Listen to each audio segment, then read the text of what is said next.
Oh snap. Snapchat is definitely not keeping up with the Kardashians, and it's costing them more than $1 billion.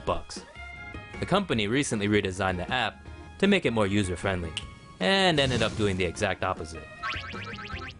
People found the update annoying, so much so, they petitioned to get rid of it on change.org. Queen Snapchat Kylie Jenner didn't seem to like it either, and called it quits. Her shady tweet on Wednesday pretty much summed it up. With the Queen out of Snap, it was only a matter of time before the millennials noticed and decided to say bye, Felicia. The Kylie tweet dominoed all the way to Wall Street, where Snap's market value took a dive to the tune of $1.3 billion. That's gotta hurt. Guess you might want to keep up a little bit with the Kardashians. So much drama on social media.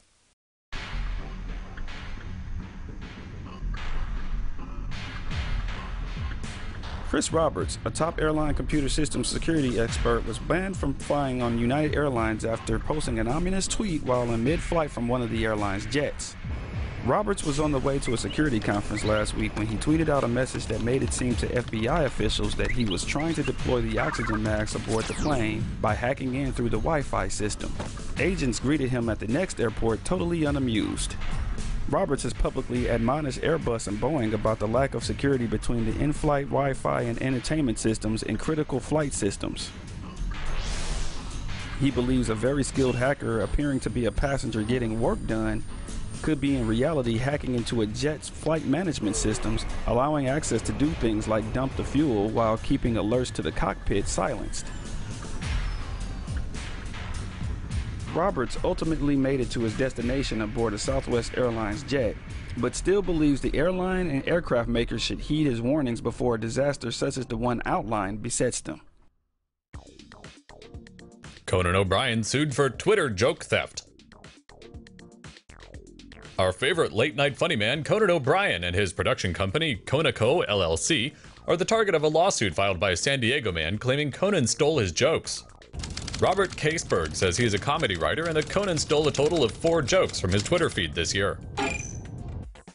Although the original post has been removed for some reason, Caseberg says that on January 14th he posted a joke on his blog, which read, "A Delta flight this week took off from Cleveland to New York with just 2 passengers, and they fought over control of the armrest the entire flight." Later that night, Conan said this in his monologue. Story. On Monday, a Delta flight from Cleveland to New York took off with just 2 passengers. 2 passengers on the whole plane. Yet somehow they spent the whole flight fighting over the armrest. Oof, that's remarkably similar. It's not impossible to see why Caseberg would want credit and compensation. Writing is one of the last Hollywood jobs that can't be computer generated, but competition for work is still fierce. So when you've got a joke that works, that tweet is solid gold, metaphorically speaking. But Caseberg thinks his tweets are gold literally speaking and is suing Conan for $600,000 or $150,000 per joke. TV shows routinely pay outside writers a nominal fee for jokes like Caseberg's, which Conan should have done in this case.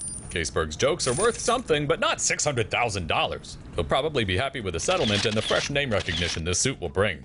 But maybe that's a bunch of quitter talk. Conan's longtime co-host Andy Richter tweeted defiance. Hope you're right, Andy. Elon Musk called out by Vice for following 0 women on Twitter. Despite focusing his efforts on revolutionizing transport and colonizing Mars, every now and then tech mogul Elon Musk is forced to deal with the distractions caused by PC journalists who have an axe to grind here on Earth.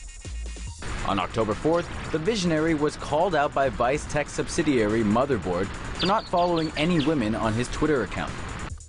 Musk follows 56 accounts, 21 of which are male users, while the rest are brands or publications. In response to Motherboard's tweet publicizing its findings, Musk defended himself by saying he uses Twitter for news. He follows the sexes equally on Instagram. That's unlikely to stop the barrage of comments labeling him a sexist, from those who find correlations between how many men he follows and the lack of women in the tech sector. Other tech giants should probably have their guard up. Apple CEO Tim Cook only follows 4 women, and Bill Gates follows 12. This is a lot like when rocket scientist Matt Taylor, who just helped the European Space Agency land a spacecraft on a comet, was called out for wearing a bowling shirt adorned with scantily clad cartoon women. Shortly after the article came out, Elon Musk went ahead and started following Katie Weaver of GQ magazine. Now, back to changing the world and advancing the species. I am Jack's failing free speech platform. Twitter has decided to go the way of the Dodo. On Monday, the San Francisco-based company began deleting accounts that they deem hateful or violent under new rules. But what about free speech?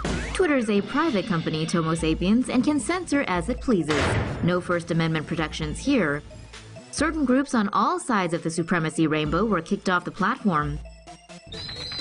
Reportedly, those removed included the New Black Panthers, the American Nazi Party, as well as users from British far-right group Britain First. But by closing these accounts, America's Weibo is just drawing more attention to these people and their screwball ideologies.